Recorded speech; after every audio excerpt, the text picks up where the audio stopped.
Bonjour chers élèves, bienvenue dans cette nouvelle partie dans laquelle nous allons étudier la reproduction chez les plantes.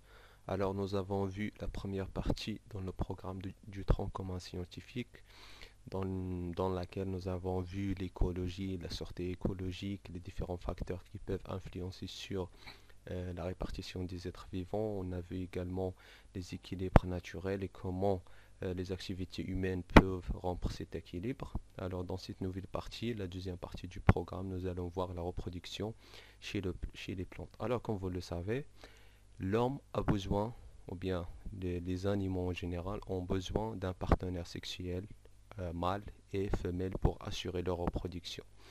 Les femelles, elles donnent les ovules et également les mâles, elles donnent des spermatozoïdes qui, après fécondation, ils donnent un nouveau individu qui vient dans la vie. Alors maintenant, la question qui se pose, qui se pose dans un milieu naturel, on voit qu'il y a beaucoup de plantes. Alors comment ces plantes-là, elles assurent leur reproduction? كيف تتجاوز أو تتوالد النباتات؟ هذا ما سنراه في هذه الفقرة. Alors en ce qui concerne la reproduction chez les plantes, on a deux types de reproduction. On a la reproduction sexuée et la reproduction asexuée. Alors, quelle est la différence entre la reproduction sexuée ou le tawalud al-jinsi, pardon, ou le tawalud al-jinsi asexué? Donc, il y a la différence au niveau de l'intervention des cellules sexuelles. En ce qui concerne la reproduction sexuelle ou le tawalud al-jinsi, il nécessite des organes reproducteurs mâles et femelles. أي أنه يحتاج إلى أعضاء توالد ذكرية وأنثوية. Nécessite également l'intervention des cellules sexuelles gamètes أي يحتاج أيضا إلى تدخل خلايا جنسية تسمى الأمشاج أي أمشاج ذكرية وأمشاج أنثوية. بالنسبة للذكر مثلا الحيوانات المنوية وبالنسبة للأنثى مثلا البويضة. لكن بالنسبة للنباتات فيختلف الأمر. قلنا les ovules أو البويضات وأيضا لدينا حبوب اللقاح الذي هو المشيج الذكري. لدينا أيضا on a également la reproduction asexuée ou le tawalud اللاجنسي ne nécessite pas des organes reproducteurs mâles et femelles. لا يحتاج إلى تدخل الأعضاء التوالد الذكرية والأنثوية. كما أنه لا يحتاج إلى تدخل الأمشاج. يعني هذا التوالد يتم بدون تدخل الأمشاج بينما هذا التوالد يتم بتدخل الأعضاء الذكرية والأعضاء الأنثوية التي تنتج الأمشاج وبعد الإخصاب تعطي فرد آخر. Très bien. Donc, passons maintenant à la reproduction sexuelle. Nous allons étudier الدرس الأول التوالد الجنسي. Donc, nous allons étudier la reproduction sexuelle chez les plantes à fleurs عند النباتات الزهرية et chez les plantes sans fleurs والنباتات اللازهرية. ماذا نعني بالنباتات اللازهرية؟ هي مجموعة من النباتات لا تنتج الزهور كمثلا هذه النبتة كمثلا لي زالغ أو الطحالب. عندنا أيضا لي فوجير إي لي موس السرخسيات لا أعلم اسمها بالعربية. هذه النباتات لا تنتج الزهور وتقوم بالتوالد بطريقة معينة. لدينا أيضا النباتات الزهرية التي تنتج الزهور. Très bien. هذه الزهور هي التي يتم فيها هي الأعضاء التي يتم فيها التزاوج أو التوالد. Donc التوالد الجنسي أو la reproduction sexuelle, on va le voir avec les plantes à fleurs et les plantes sans fleurs. سنرى التوالد الجنسي مع النباتات الزهرية والنباتات اللازهرية. Donc سنبتدئ في الأول بالنباتات الزهرية ثم بعد ذلك في آخر البرنامج سندرس التوالد الجنسي عند النباتات اللازهرية. Très bien. كما تعرفون فالنباتات الزهرية ou bien les plantes à fleurs ce sont des plantes qui produisent des fleurs. هي نباتات تقوم بإنتاج الأزهار وعن طريق هذه الأزهار تقوم بالتوالد. Donc en utilisant ces fleurs-là, ils vont assurer leur reproduction. Nous allons voir comme par exemple النباتات التي تنتج الزهور مثلا الطماطم مثلا شجرة اللوز أيضا المخروطيات مثل البلوط الفلين إلى آخره التي تنتج مجموعة من الأزهار التي بعد الإخصاب تعطي مجموعة من تعطي ثمرات أو لا دي غرين، بذور عفوا.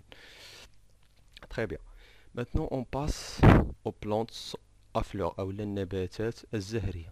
بالنسبة للنباتات الزهرية les plantes à fleurs أي التي تنتج الزهور، يمكن أن نفرق بين كاسيات البذور أو لا les angiospermes وعاريات البذور أي les gymnospermes. Donc quelle est la différence entre angiosperme؟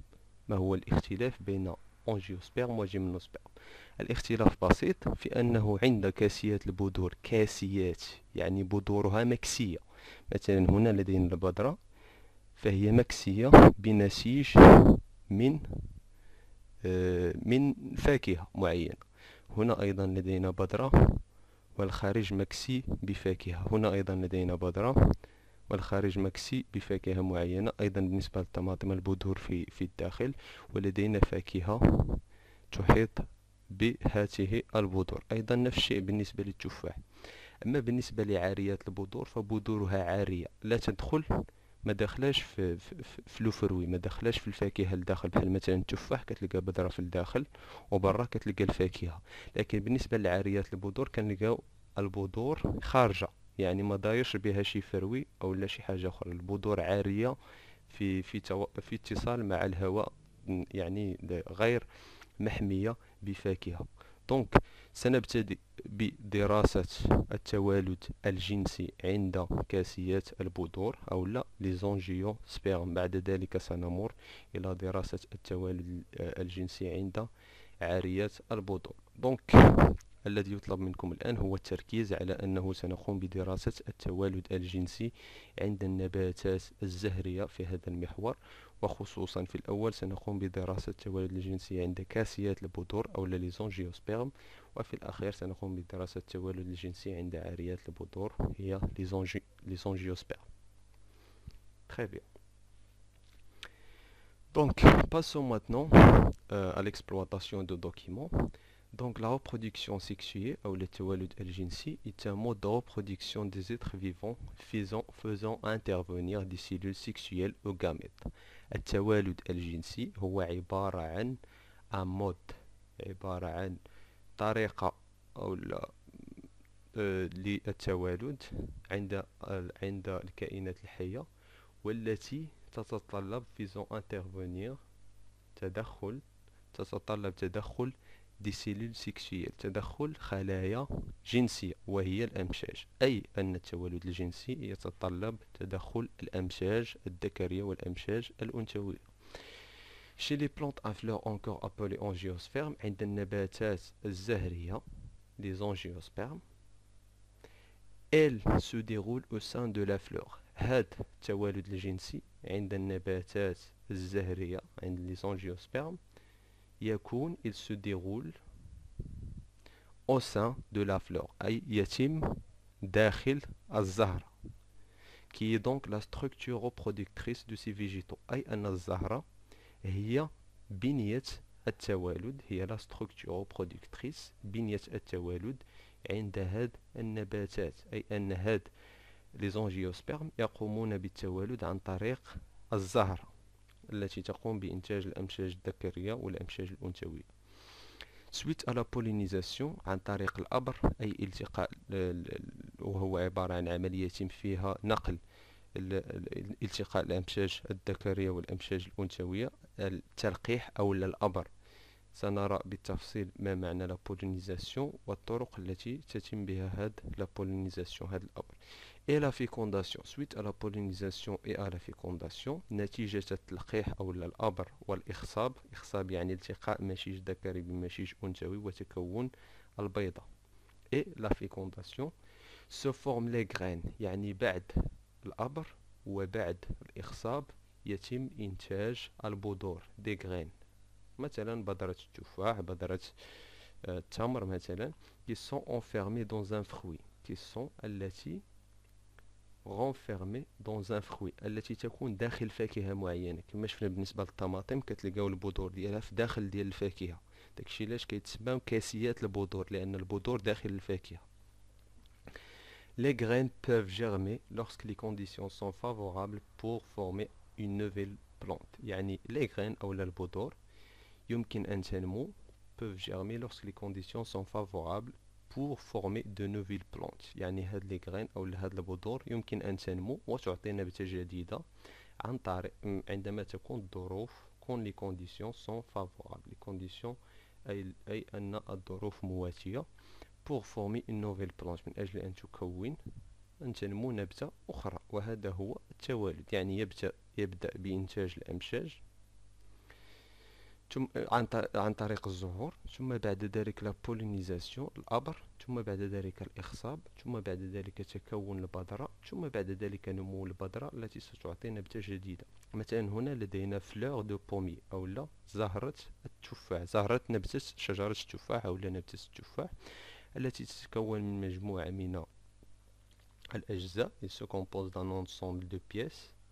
هنا لدينا نحلة أو لا أبي كي بوتين سور اون فلور دو بومي. هاد النحلة تقوم بامتصاص الرحيق الذي يوجد في هاد الزهرة، وبالتالي تنقل الأمشاج الذكرية والأمشاج إلى الأمشاج الأنثوية. يعني تقوم بنقل حبوب اللقاح الذكرية إلى المدقة التي سنراها من بعد الدور ديالها من أجل أن يحدث الإخصاب ويكون هناك تكون للتمرة.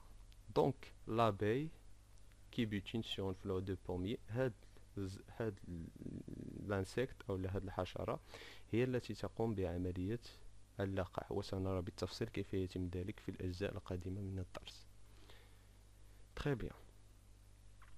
Maintenant, on passe à l'étape suivante. عندما يحدث اللقاح أو لا بولينيزاسيون عن طريق هاد النحلة، يتم الإخصاب ويتم تكون فاكهة. هاد الفاكهة داخلها à l'intérieur de ce fruit on trouve la graine، يعني أو لا البذرة. هاد البذرة elle est protégée محمية بفاكهة بأن فروي، ان تيسيو بنسيج غني بالسكريات كيتسمى الفروي. داكشي علاش كيتسماو كاسيات البذور، لأن هاد البذور مكسية بأن تيسيو بنسيج من الفواكه. تخي بيان. من بعد هاد لاغرين أو هاد البذرة ستنمو، ستسقط في الأرض، ثم بعد ذلك elle va germer quand les conditions sont favorables، les conditions de température et des précipitations. عندما تكون الظروف مواتية هاد لاغرين ستنمو أو هاد البذرة ستنمو وتعطي نبتة أخرى أو شجرة تفاح أخرى. يعني توالد شجرة التفاح، يعني قمنا بإنتاج نبتة جديدة انطلاقا من مجموعة من المراحل. إذا كخلاصة فلدينا فورماسيون دو فلور أو إنتاج الأزهار من طرف النبتة. من بعد إنتاج الأزهار تأتي عملية الأبر لا بولينيزاسيون التي تتم عن طريق كائنات حية وأيضا عن طريق الرياح أو الماء إلى آخره. ثم بعد ذلك تأتي عملية الإخصاب فيكونداسيون أي التقاء الأمشاج الذكرية مع الأمشاج الأنثوية. بعد التقاء هذه الأمشاج الذكرية والأمشاج الأنثوية سيتم تكوين فورماسيون دو غرين، سيتم تكون التمرة فورماسيون دو البذرة. دونك فورماسيون دو غرين، هاد لا غرين أو هاد البذرة عندما تكون الظروف مواتية تسقط في الأرض ويكون هناك الماء وأيضا درجة الحرارة، فإن هاد البذرة تنمو جيرميناسيون دو لا غرين لكي تعطي نبتة أخرى، وهذه النبتة أيضا تقوم بدورها بإنتاج الزهور بعد أن تكون قد كبرت بشكل كبير. وهذا دورة الحياة ديال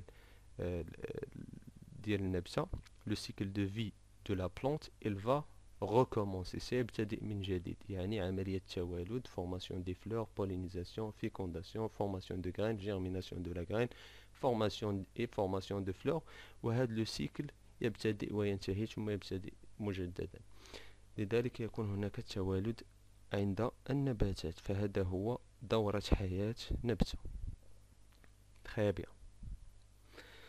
Passons maintenant à la structure de la fleur. سنمر maintenant الآن إلى la structure de la fleur أو les pièces qui forment une fleur أو العناصر التي نجدها في الزهر التي هي عضو التوالد عند النباتات الزهرية. دونك نجد لو بيدونكول فلورال الذي هو عبارة عن قطعة تحمل الزهرة وتقوم بربط هذه الزهرة بنبتتنا، مثلا نبتة التفاح. هاد لا بارتي لو pédoncule floral c'est celui qui lie la fleur à la plante entière. هذه هي لا بارتي أو الجزء الذي يربط الزهرة بالنبتة. هنا لدينا لي سيبال أو لا السبالات باللغة العربية،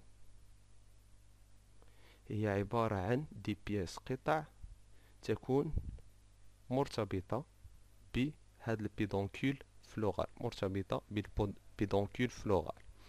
لدينا أيضا لي بيتال، غالبا في بعض الأحيان تكون هذه السيبال لونها لون أخضر، لكن في عند زهرة الزنبق فلور دو ليس فإنها تكون لونها مثل لي بيتال.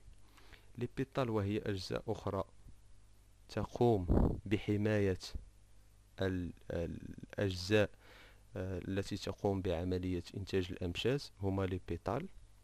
هاد لي بيتال غالبا تكون لديها ألوان جميلة جدا لكي تقوم باستقطاب الحشرات.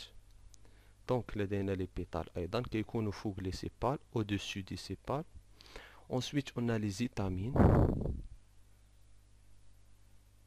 باللغة العربية سودات، وهي عضو التوالد الذكري.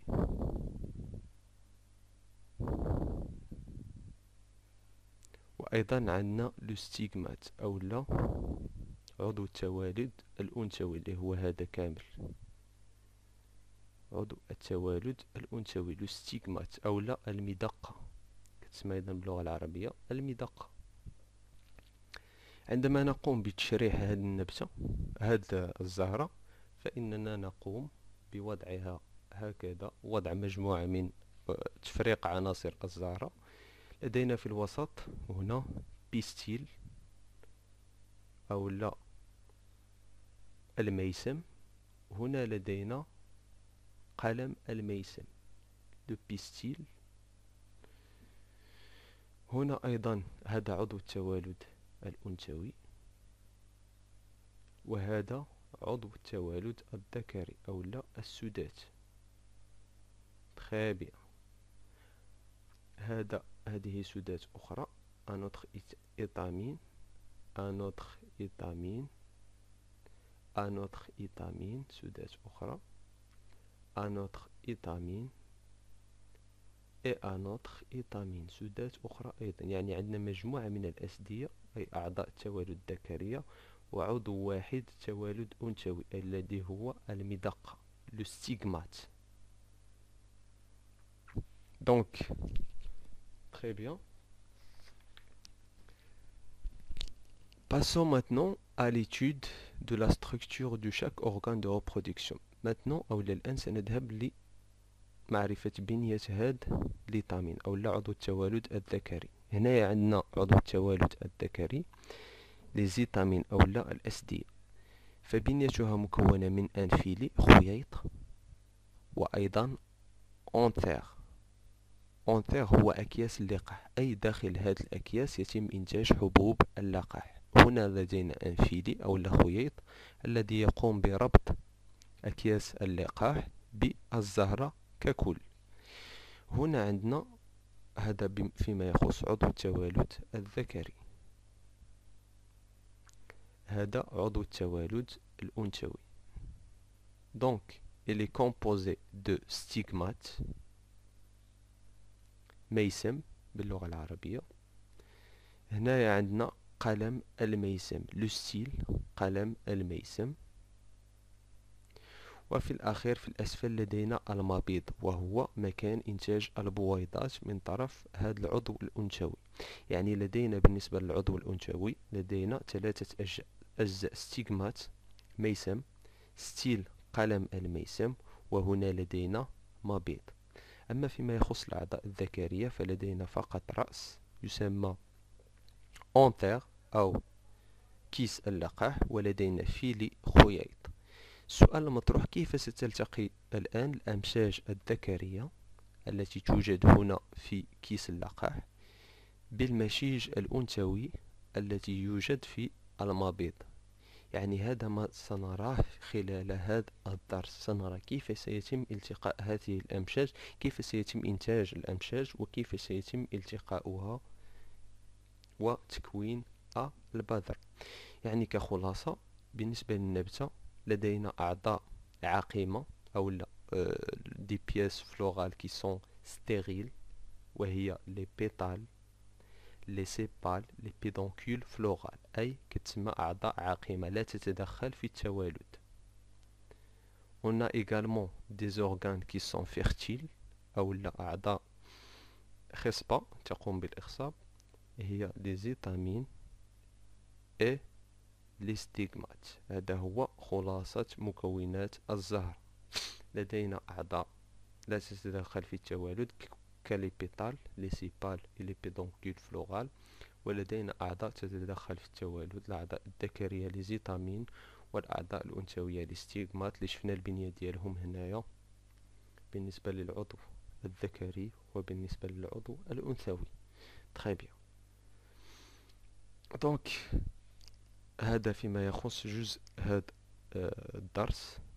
إذن سنتطرق في الدرس الموالي إلى دراسة بشكل مفصل لبنية الجزء الأعضاء الذكرية للزهرة اللي هي ليزيتامين. أي في الفيديو القادم إن شاء الله سنتطرق إلى دراسة ليزيتامين. On va étudier les étamines et leur structure. سنقوم بدراسة الأسدية أو ليزيتامين، كيف تنتج هذه حبوب اللقاح، أي وأيضا ما هي البنيات المتدخلة في إنتاج هذه حبوب اللقاح. سنرى في الفيديو القادم إن شاء الله. شكرا لكم على تتبعكم.